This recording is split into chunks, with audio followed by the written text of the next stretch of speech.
당신은 누구의 눈치를 보고 있습니까? 라는 질문 가지고 말씀 대언합니다. 우리 한번 옆에 분 인사할 때요, 성도님 영육간에 강건하세요 인사하겠습니다. 성도님 영육간에 강건하세요. 아멘. 일부 가운데도 많은 분이 오셔서 주님을 예배하며 찬양했습니다. 이부 가운데도 여러분 많은 성도가 같이 예배할 때 하나님 기뻐하는 예배가 되길 주의 이름으로 축원합니다. 올 2023년도 중국에서만 약 2조 5,600억을 달성한 국내 의류 업체가 있는데요, 바로 이랜드입니다. 중국에서만 2조 원이 넘는 약 3조 원 가까이 되는 금액을 벌은 기업이 바로 이랜드입니다. 그런데 지금으로부터 13년 전 2010년 중국에서만 매출 1조 1,200억을 달성할 때요, 이 최종양 대표라는 분이 현지 매장을 시찰할 때 일이었습니다. 온 매장을 들면서 한 벌당 약 70만 원 하는 상당한 고가인 이 옷을요, 코트를 전부 가져오게 합니다. 그리고 곧바로 강당에서 200여 명이 모이는 직원들을 불러서 모았지요. 그리고 직원들에게 가위를 나눠 주었고요, 약 1,770벌을 가위로 잘라내기 시작합니다. 무려 약 10억 원 넘는 금액이었습니다. 우리가 보기에는 멀쩡하게 보이고요, 흠이 없는 옷처럼 보였던 이 정장들, 이 옷들이요, 1,770벌이 한순간에 사라지는 사건이었습니다. 알고 보니 조그만 흠이 발견된 게 발단이었는데요, 고객들이 불편하지 않도록 하나도 남기지 않고 다 잘라내요 전량 폐기했다는 일화입니다. 여러분, 이 사건 이후에 10년이 지난 후에 이랜드가 어떤 결과를 낳았을까요? 2023년도 소두에 말씀드린 것처럼 중국 시장에만 2조 5,600억을 달성했다라고 소개하고 있습니다. 넘겨볼까요? 네. 여러분, 그리고 1995년 3월 삼성기업 역사상 가장 큰 사건이 일어납니다. 다름 아닌 시중에 나간 휴대폰 15만 대를 전량 회수하는 지시가 일어납니다. 그리고 직원들이 보는 앞에서 멀쩡한 휴대폰 15만 대를 불태우는 화형식이 진행됩니다. 무려 150억 원에 해당되는 금액입니다. 이유는 보니까요, 제품에 작은 불량이 있었다는 이유입니다. 그리고 이건희 회장은요, 직원들에게 특단의 메시지를 전달합니다. 소비자들이 불량품이라고 제품이라는 사실을 알게 된다면 이 제품만 구입하지 않고 삼성이라는 이미지에 타격이 올 것이다. 치명적인 영향을 받게 될 것이다. 전량 회수하여 폐기하라. 넘겨보겠습니다. 삼성의 이건희 회장도요, 오직 한 곳의 눈치를 보았던 것입니다.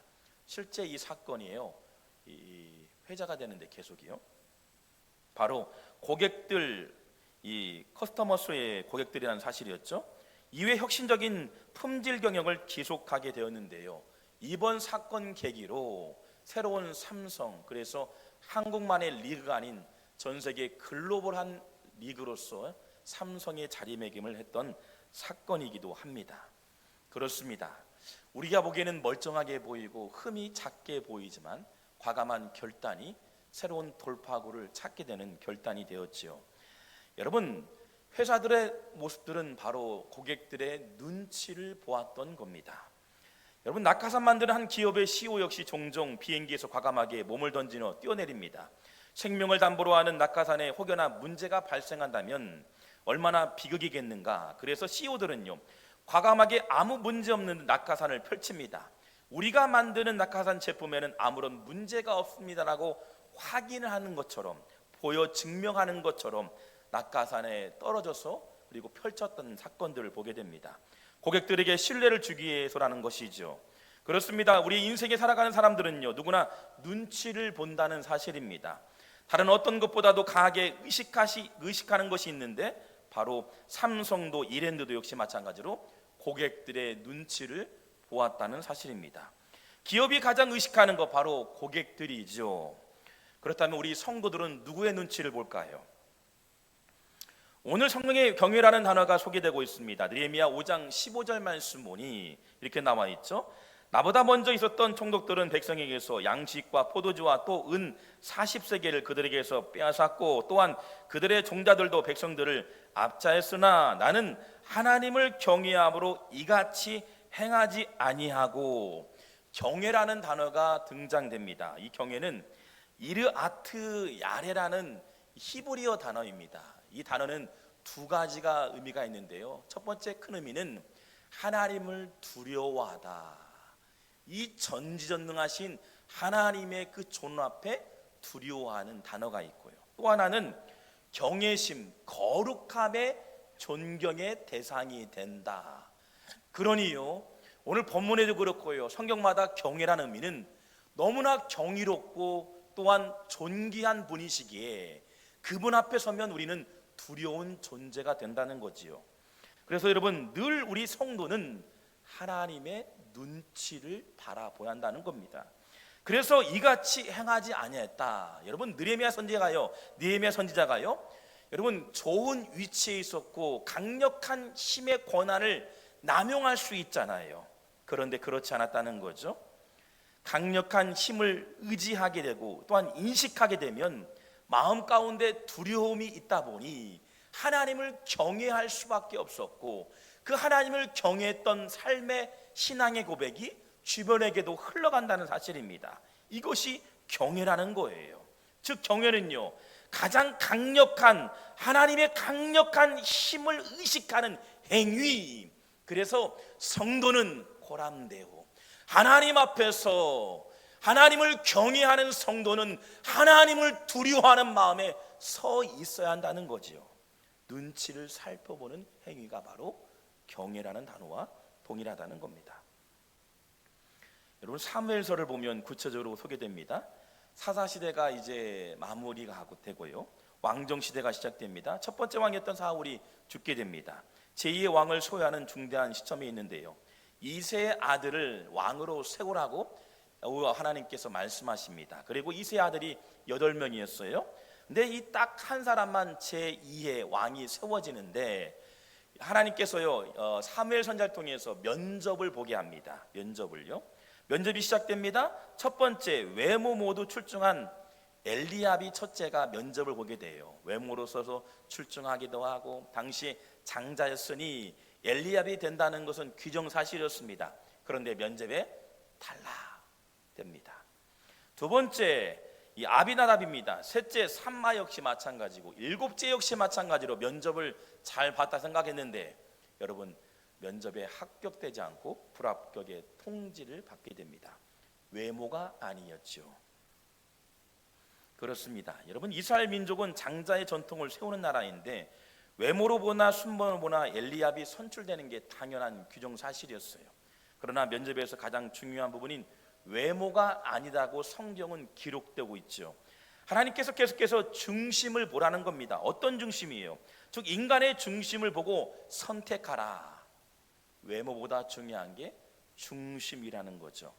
사람들이 가장 중요시 여기는 외모가 아니라는 거예요. 능력, 스펙, 관계, 겉으로 드러나는 것 말고 중심을 보라는 거예요. 그러니 여러분 보세요. 첫째도, 둘째도, 셋째도, 일곱째까지 면접에서 탈락됩니다. 외모로는 손색이 없습니다. 스펙, 능력, 장자, 권한도 있던 사람들이었어요. 그런데 면접에서 탈락합니다. 인간의 중심이 무엇일까요? 여러분, 무엇에 두려워하는 존재인가? 우리는 무엇을 향해서 바라보면서 두려워하는 존재인가? 두 번째는 그 사람이 가장 존경하는 대상이 누구인가? 바로 중심이죠. 여러분, 바로 이세의 마지막 아들이었던 면접이 시작됩니다. 마지막 면접자를 보세요. 당시 아무나 흔하게 여러분 짭이 있었는데 그 짭은 다름 아닌 양들을 키우고 관리하는 목동이었습니다. 양들을 일생 동안 지키는 목동, 뭐 하나 내세울 만한 것이 없었습니다. 그런데 여기에서 소개되는 목동은 달랐습니다. 뭐가 달랐을까요? 어떤 누구보다도 양을 위해서라면 자신을 희생할 줄 아는 마음이 달랐다라고 소개하고 있어요. 그래서 사무엘상 17장 34절 35절 말씀 볼까요? 넘겨보면 이렇게 나와 있어요. 다윗이 사울에게 말하되 주의 종이 아버지의 양을 지킬 때 사자나 곰이 와서 양떼에서 새끼를 물어가면 내가 따라가서 그것을 치고 그 입에서 새끼를 건져내었고 그것이 일어나 나를 해치고자 하면 내가 그 수염을 잡고 그것을 쳐 죽였나이다 라고 소개하고 있습니다. 그렇습니다. 목동 말 그대로 양을 살찌우고 생명을 지키는 일인데요, 그 양들을 지키기 위해서 내 몸을 던질 줄 아는 자세, 던질 줄 아는 사람 달랐다는 겁니다. 한 양이 이리에게서 끌려가면 그냥 죽는다고 관망하는 게 아니라 그 이리에게 끌려가는 양을 되찾기 위해서 생명을 던질 줄 아는 마음. 그렇습니다. 자신 목숨 귀하다고 도망가는 사람에게 양을 맡길까요? 나라를 맡길까요? 그러지 않죠. 그 일도 못하면서 어찌 양을 맡기겠습니까? 나라를 맡길까요? 작은 일이든 어떤 큰 일이든 중간 일이든 우리가 평가하기에 여러분, 생명 걸지 않는데 어찌 큰 일을 맡길까요? 생명을 걸지 않는데 어찌 큰 일을 맡기겠습니까? 오늘 솔직하게 내 몸도 소중하게 여기지 않고 경홀히 여기고 망가치는 사람들이 있어요. 내 몸을 함부로 대하는 사람이 있죠. 내 가까이 있는 가족, 자녀, 성도, 교회 역시 마찬가지예요. 자신의 생명을 걸고 사랑하는 사람, 그 중심을 보신다는 거예요. 사람도 사람을 면접할 때 그 자세, 애티튜드를 보는데 그 중심에 생명의 존엄성이 결여됐는데 어찌 회사를 맡기고 짭을 지고 일을 줄까요? 교회를 생명같이 여기는 성도, 회사를 생명같이 여기는 성도, 작은 일일지라도 생명같이 여기는 성도, 아이들을 맡겼다면 그 아이들을 생명같이 여기는 교사, 목회도 그렇고요, 가정도 그렇고 모든 전반부 환경에서요, 생명같이 여기면 하나님은 그 중심을 보시고 귀하게 쓰실 줄 믿습니다. 그런데 경홀히 여겨요. 우리 몸도 관리가 안 되고, 가족도, 우리 주변도, 직장도 경홀히 여길 때가 있죠. 마태복음 25장 23절 말씀 보니 그 주인이 이르되 잘하였도다. 착하고 충성된 종아, 내가 적은 일에 충성하였으며 내가 많은 것으로 내게 맡기리니 내 주인의 즐거움에 참여할지어다 라고 소개하고 있습니다. 작은 일에 충성하니 큰 일을 맡기는 거예요. 여러분, 생명을 걸고 자기 목숨을 드렸던 바울 보세요. 유럽을 통째로 맡기게 됩니다. 요셉을 보세요. 여러분, 비록 감옥에 갇히고 오해가 되고 때로는 별 볼 일 없는 것처럼 꿈을 해몽했지만 훗날 하나님의 강력한 힘을 위임받는 총리의 자리에 서게 되는 거예요. 그 자리에 서는 게 중요한 것이 아니라 그 자리를 통해서 억압되었던 이스라엘 민족, 애굽의 저주의 땅에 있던 영혼들의 생명을 지키기 위해서 위임받은 자리에 세워주시는 줄 믿습니다. 여러분, 저는 기대해요. 우리 다음 세대를 많이 있어요. 하나님, 좋은 자리, 좋은 직장 위치에 있는 것도 있지만 하나님, 그 자리에서 생명을 귀하게 여기게 하시고, 기업도 가정도 마찬가지로 하나님, 작은 일처럼 보이지만 귀하게 여길 때 많은 것을 맡기고 영향력 있는 그 자리에 세우실 줄 믿습니다. 여러분, 경외하다는 것은, 하나님을 경외하다는 것은요, 고객들의 눈치를 보면서 10억이든 150억이든 손해가 아니라는 것입니다. 정리할 용기가 필요하다는 거예요. 물질적인 유익보다, 다른 관계보다요, 하나님의 눈치를 보아야 하는 게 성도, 거룩하다는 성도 이야기입니다. 그렇습니다. 가장 강력한 힘을 의지하는가, 두려워하는가, 그 존엄 앞에서 경외하는 마음을 갖고 있는가. 여러분, 나의 유익을 위해서라면 여러분 어때야 돼요? 때로는요, 나의 유익이 아니라 타인의 유익을 위해서 과감하게 생명을 걸 줄 아는 마음, 저는 그 사람을 쓰고 싶어요. 제가 CEO거나 오너가 된다면 회사를 위해서요, 생명같이 여기는 직원, 그 직원에게 다음 맡기고 싶어요. 경홀히 여기지 않고 어때요? 그냥 쉽게 생각하고 아무렇지 생각하지 않는데 어찌 큰 일을 이루겠습니까? 오늘 성경에 보니까 자신이 받아야 할 녹을 12년 동안 받지 않았다 말합니다. 그리고 선임병들이 했던 수많은 녹을 착취하는 일에 동행하지 않았다는 거죠. 여러분 어땠을까요? 하나님께서 사랑하는 사람들을 귀하게 여겼고요, 그 귀하게 여기는 유익을 위해서 녹도 받지 않고 하나님의 영광을 위해서 존재했던 느헤미야. 여러분 유익을 주는 사람 되기를 주의 이름으로 축원합니다. 그래서 여기 보면요, 경외하다는 거. 그래서 느헤미야가 경외했던 이 야레, 이 야다라는 어원이 똑같은데요, 머리로 아는 것이 아니라 체험으로 깨닫는 것을 뜻합니다. 그래서 머리가 아니라 마음을 쓰는 일이에요. 그래서 하나님께서 마음을 쓰는 행위를 보시는 거예요.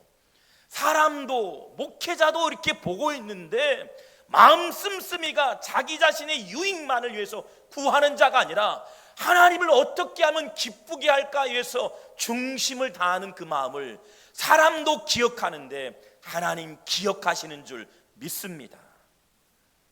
맡기고 싶어요. 더 헌신을 부여하고 싶어요. 경외가 얼마나 은혜가 있는 단어인지요. 그런데 이 경외하는 사람에게는 반드시 보상이 있다 말합니다.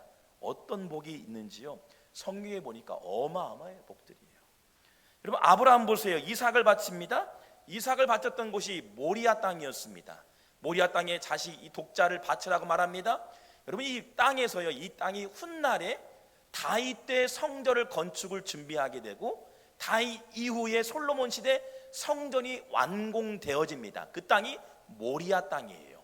그래서 아브라함에게서요, 이삭을 바침으로써 내가 독자를 드리는 것처럼 귀하게 드리는 것처럼, 그래서 여호와 이레로 수풀에 양이 걸려서 양을 통해서 여호와 이레 준비됐던 땅이라는 겁니다. 다시 말해서요, 귀한 것들을 드릴 때, 소중한 것을 드릴 때, 하나님의 눈치를 살필 때, 중심을 드릴 때요, 그 땅이 모리아 땅이요, 하나님의 임재의 땅이 되고 그 땅이 골고다, 예수 그리스도께서 십자가에 죽으신 땅이 돼요. 사람들 보기에는 끝장이 났습니다. 예수님께서 죽으신 땅처럼 보입니다. 아니에요. 부활의 땅이고 생명을 얻게 되는 놀라운 부활의 승리의 땅이 되는 줄 믿습니다. 그래서요, 여러분 아브라함은 하나님의 눈치를 보았던 겁니다. 훗날 이 아브라함의 혈통을 통해서 마태복음 1장을 족보장이라 말하죠. 이 족보장에 보면 아브라함과 다윗과 여러분 이 요셉 보면서 계속적으로 아브라함과 다윗과 이 혈통의 내용들이 계속 열거되면서 예수 그리스도가 탄생되는 족보의 가문이 되는 거죠. 여러분 그렇습니다. 요셉도 그렇지요. 하나님을 경외하는 젊은 청년이었습니다. 때로는 손해볼 줄도 알고 관계가 깨어질 만큼 때로는 어려운 환경도 만나요. 근데 하나님께서요, 복을 주시겠다고 약속하셨습니다.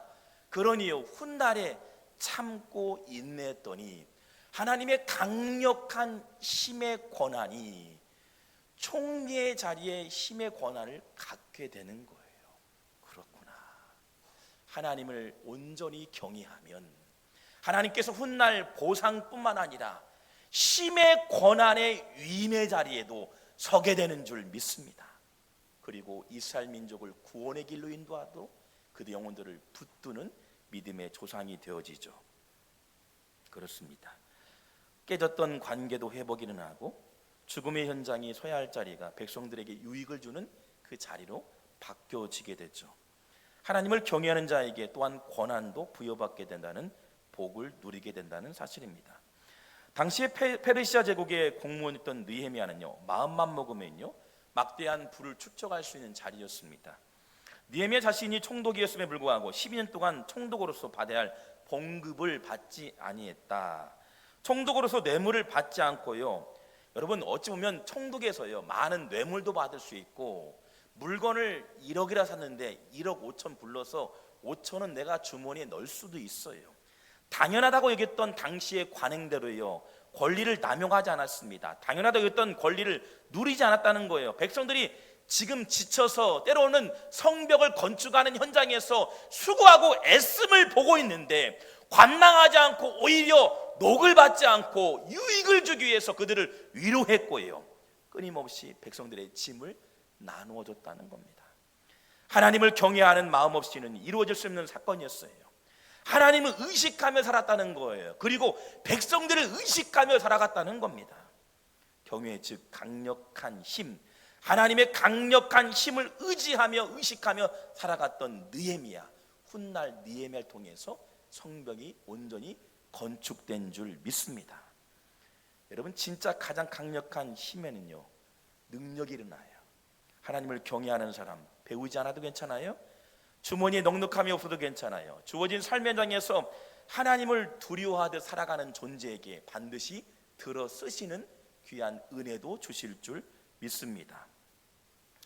여러분, 유익을 주고 눈가라며 하지 않고 하나님의 눈치를 보는 송천바울의 성도가 되길 주의 이름으로 축원합니다.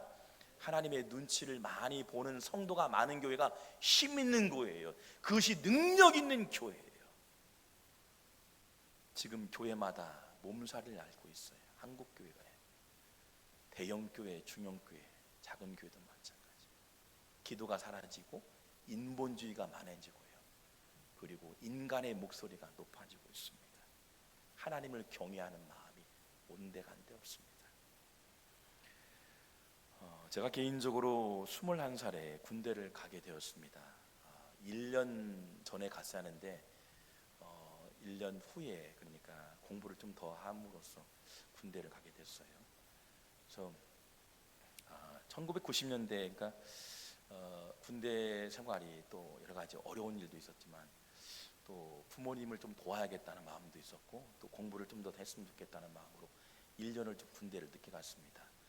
4월 달에 군대 입소를 앞두고 있었는데 3월 달에 2월 달에 부모님의 일들을 좀 도왔어요. 그 중에 일이 하나가 바로 딸기를 작업하는 일이었습니다. 딸기를 작업해가지고 판매하는 일이었죠. 그 판매하는 일은 중매쟁이, 그러니까 중간에 그 딸기를 사가는 분이 계셔요. 이 딸기를 사가는 분이 있는데 남부시장에서 또 중앙시장에서 중매하신 분이 와요. 그러면 물건을 1,000원에 사가서 2,000원에 파는 거예요. 제가 보기에는 이거 좀 때로는 뭐 그분도 여러 가지 이유가 사정이 있겠지만요, 우리가 직접 판매하면 어떨까 해서 직매장을 했으면 좋겠다는 마음이 들더라고요. 그래서 이 송천동에서 삼내 IC 가는 방향에다가 하우스를 세워가지고 했어요. 지금은 뭐 정부에서 지원도 나오고 완주군이나 전주시에서 막 지원이 잘 나와가지고 예쁘게 포장지가 되는 것처럼 나오는데요, 그 당시에는 비닐하우스를 세워가지고 막 삽질하기도 하고 그래가지고 하우스를 세웠죠. 그래서 딸기를 판매하는데 위치가 어디가 좋을까, 그래서 가장 앞에 세우면 좋지 않을까 생각해서 또 앞에 세워서 하우스를 세웠어요. 그래서 한 달 조금 넘을까요? 한 달 동안 열심히 판매했습니다. 근데 열심히 판매하니까요, 좋은 결과는 있었지요. 그런데 당시에는 이 중매하신 분에게 딸기를 넘길 때 소위 말하는 밑에는 작은 딸기, 위에는 큰 딸기라고 관행적으로 다 했어요. 중매하신 분도 알았습니다. 딸기를 구입하는 분도 그렇게 알아요. 그래서 밑에는 작은 거, 위에는 큰 거, 소위 말하는 일본 용어로 작은 다마, 큰 다마가, 그러니까 위에는 큰 건데 열어보면 작은 거예요. 근데 그게 당시에는 관행이었습니다. 그러니까 다 은연히 알고 있는 상황이었습니다. 그런데 제가 딸기를 판매하면서 그랬어요. 어머니, 우리가 한번 마음을 좀 정했으면 좋겠습니다. 밑에도 이왕이면 큰 거, 위에도 큰 거. 여러분, 그래서요, 지금은 당장은 손해볼지 모르지만 훗날에 많은 사람이 방문할 수 있겠다는 생각이 갔더라고요. 그리고 당시에 밑에도 큰 거를 두고 위에도 큰 다마, 소위 말하는 큰 딸기를 두었습니다. 그리고 우수라는 게 있었어요. 우수는 상품 가치가 없거나 아니면 1,000원짜리, 당시에 5,000원 받을 거 1,000원 같은 조그마한 딸기를 많이 드립시다. 그래서 봉지에다가 많이 가득 담아서 주었습니다. 그래서 한 달 동안 딸기를 팔았는데 거의 1년 수입의 거의 3분의 1 정도 버는 딸기 값을 벌었어요. 1,000만 원. 20년 넘어 30년 전의 일입니다. 놀라지도 않아요. 한 달 동안. 그래서 집안이 막 놀란 거예요. 막 뒤집어진 거예요. 우리만 알자. 근데 한 달 동안 1,000만 원을 팔고 왔으니 저도 군대를 또 늦게 가고 싶은 마음도 생겼지만 갈 수밖에 없었어요. 근데 면회 오신 어머니나 또 군대를 다 갔다 와서 얘기하더라고요. 지금도 옛날 그 당시에 1년 지난 다음에 또 몇 개월 지난 다음에 오셔가지고 지금도 상렬이 네가 팔았던 고객들이 지금도 찾아온다는 거예요. 그리고 몇 년 전에 지금이에요. 2000년대만 해도요. 지금도 전화 와가지고 거래했던 첫 손님들이 지금도 연락이 닿아와서 딸기를 사 먹고 싶으니 지금도 딸기를 달라는 분이 온다는 거예요. 이해되시죠? 당신은 손해 보이는 것처럼 보이고 밑에 큰 담화를 주고 손해 보는 것처럼 우수를 많이 줬지만 10년이 지나고 20년 지나고 30년 그 거리에서는 최고로 판매량도 좋았고 딸기를 짱짱하게 주었으니 지금도 연락 오는 분들이 있다는 겁니다. 누구를 눈치를 본 거예요? 고객들의 눈치를 보았다는 거예요. 순간 속일 수 있고 당장은 많은 것을 주머니에 얻을 수 있는 것처럼 보이지만 영원할 수 없어요. 지속할 수 없는 거죠. 여러분, 느헤미야가 그랬다는 거예요. 지금 당장 배고프고 지금 당장은 어렵고 성벽을 건축하는 일에 온 힘을 다하지만 부끄럽는 모습 앞에서 하나님이 그 모습을 보셨던 거예요. 그러니 훗날 그를 통해서 페르시아의 가장 강력한 군주의 제2인자로 쓰임받게 되고 그 가문을 통해서 이스라엘 민족의 억압과 여러분 문제했던 그 민족 가운데 생명을 보호했던 총리로 세우신 줄 믿습니다. 저는 기대합니다. 지금은 당장 손해보고 지금은 당장 어렵게 생활할지라도 하나님을 경외하는 마음으로 진실함으로 나아간다면 훗날 하나님께서 권한도 위임해 주시고 그 자리에도 서게 해주시고 영향력 있는 그리스도인으로 반드시 세워 받아 쓰실 줄 믿습니다. 같이 볼까요? 하나님 쓰실 줄 믿습니다. 할렐루야. 여러분, 교회가 성장하는 원리가 많이 있어요. 사람들을 유혹할 수 있어요. 그러나 그러지 않죠. 주님의 몸된 교회가 꾸준하게 일들을 감당하면 주님의 몸된 교회가 에코시스를 담당하는 교회, 영향력 있는 교회, 많은 이들에게 유익을 주는 교회가 될 줄 믿습니다. 우리 다시 한번 선포할까요? 하나님, 우리 가정을 사용하여 주옵소서. 할렐루야. 하나님을 경외하면 반드시 하나님께서 쓰실 줄 믿습니다. 당시 유다 백성들이 힘을 모아 성벽을 재건해 가는데 외부적인 세력의 방해뿐만 아니라 동족이 동족들에게 고열을 뺏어서 자신의 주머니를 채웠던 시기였습니다. 고통과 아픔을 함께하고 또한 유익을 주는 자리에 서게 했던 하나님. 그래서 훗날 느헤미야를 통해서 성벽이 건축되어지죠. 그리고 순식간에 그 일들이 진행되고 사람 관계도 회복되어지는 열매도 주십니다. 경외하는 자에게 의로운 해가 떠올라서 치료하는 광선이 바란다고 성경은 곳곳에 또한 기록되고 있습니다. 하나님을 경외하십니까? 사람들의 눈치를 보고 있습니까? 하나님의 눈치를 지금 보고 있나요? 기도할 때 하나님의 눈치를 바라보게 하여 주옵소서. 사람들의 눈치도 역시 바라보게 하여 주옵소서. 기도하겠습니다.